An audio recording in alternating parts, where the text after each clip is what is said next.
माननीय गृह मंत्री जी ने बिल्कुल सही कहा है। बंगाल में लॉ एंड ऑर्डर नहीं है और भ्रष्टाचार के आकंठ में डूबी हुई ममता की सरकार और गुंडों का राज है, वो अपराधियों का राज है। वहाँ शासन का राज नहीं, अपराधियों का राज है। तो वहाँ की जनता उब चुकी है और मैं समझता हूँ कि इस बार जब चुनाव होगा भारतीय जनता पार्टी 2/3 बहुमत से जीतेगी, कोई नहीं रोक सकता है। अगर अभी चुनाव हो जाए अभी रिजल्ट हो जाएगा। और मैं समझता हूँ कि लोग भ्रष्टाचार में जो आकंठ में डूबी हुई सरकार है, सब लोग जेल जाएंगे।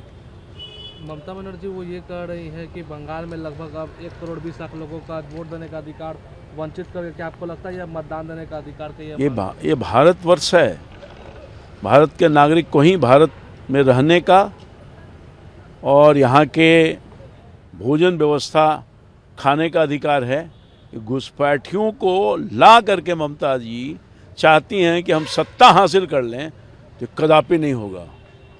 ये घुसपैठियों का भारत नहीं है और इसलिए गृह मंत्री जी ने और भारत की सरकार ने सख्त कार्रवाई की है और चुन चुन करके जो लोग घुसपैठिए हैं उनको आउट करेगी, बाहर करेगी। राजनाथ सिंह जी उन्होंने कल हावड़ा में कहा कि बंगाल में पुलिस हिरासत में मौत की संख्या काफ़ी बढ़ गई है क्योंकि बदला लेने का जरिया बन गया।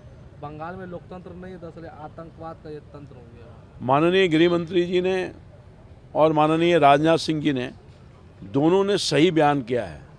वहाँ पर जो हालात है, वहाँ गुंडा शासन कर रहा है, पुलिस का शासन नहीं है वहाँ पर।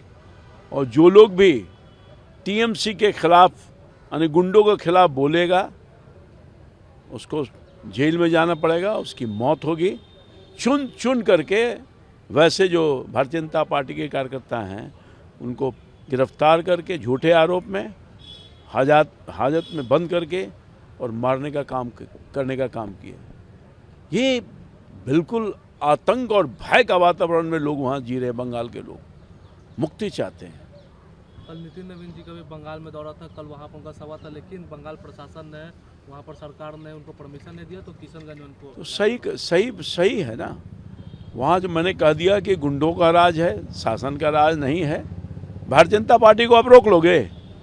हमारे राष्ट्रीय अध्यक्ष आदरणीय श्री नितिन नवीन जी गए थे, आपने क्यों नहीं परमिशन दिया? साजिश करना चाहते हो? कितना रोकोगे?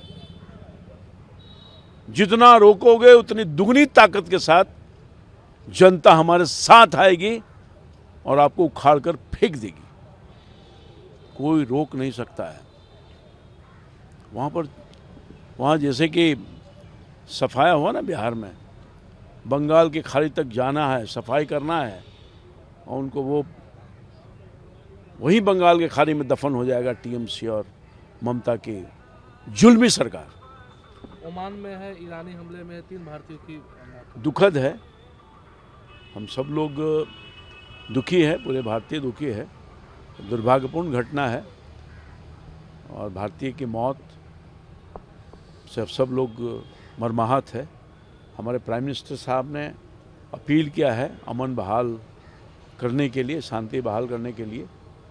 और जो 3 भारतीय व्यक्ति की मौत हुई है उनको श्रद्धांजलि अर्पित करते हैं और इस गम से उनके परिवार के लोग बाहर निकलें, ईश्वर से प्रार्थना करते हैं।